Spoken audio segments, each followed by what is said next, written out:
여러분 안녕하십니까? 올해 처음으로 강원도에서 가지 검은마른병에 걸린 사과나무가 발견됐습니다.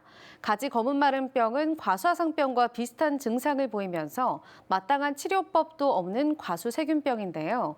기후변화도 확산 원인 중 하나로 주목받고 있습니다. 이승현 기자가 취재했습니다. 굴착기 한 대가 하어벌판이 된 흙바닥 위를 바삐 움직입니다. 원래 이곳은 1,600제곱미터 크기 사과밭입니다. 과수화상병 의심 신고가 접수된 건 지난 12일. 하지만 국립농업과학원의 정밀조사 결과 과수화상병이 아니라 가지검은 마른병으로 판명났습니다. 올해 강원도에서는 첫 발병 사례입니다. 가지검은병이 발생한 농가입니다. 지금은 이렇게 나무를 모두 땅에 묻고 방수포를 덮는 등 방제 작업을 완료한 상태입니다. 가지검은 마른병에 걸린 나무는 잎과 줄기가 바싹 마른 듯 검게 변해 죽습니다. 과수화상병과 증상이 비슷하고 마찬가지로 치료법은 없습니다. 가지검은 마른병에 걸린 나무가 전체 과수의 10%가 넘으면 모든 나무를 뽑고 방제해야 하는데 해당 과수원에서는 2년 동안 경작도 할 수 없습니다. 5km 주변 과원 예찰 등 조치를 완료하였고 6월 16일 과원 폐원 작업을 오전 중으로 완료하였습니다.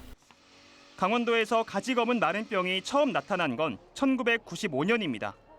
그 이후 과수화상병과 함께 꾸준히 발병하면서 농가를 시름에 빠뜨리고 있습니다. 세균에 감염된 묘목이나 농자재가 밭에 들어오면 발병되곤 하는데 기후변화도 요인 중 하나로 꼽힙니다. 겨울 기온이 충분히 높지 않고 고온 더위가 일찍 찾아오면 세균 활동이 더 활발해지기 때문입니다. 과수세균병 같은 경우는 봄철 5월서부터 온도가 이제 27도에서 32도 사이에 가장 활성화가 됩니다.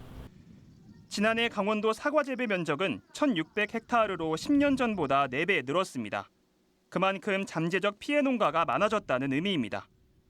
전문가들은 평소 개별 농가에서 방역에 힘쓰는 한편 발병 즉시 가까운 농업기술센터에 신고하라고 당부합니다. MBC 뉴스 이승현입니다.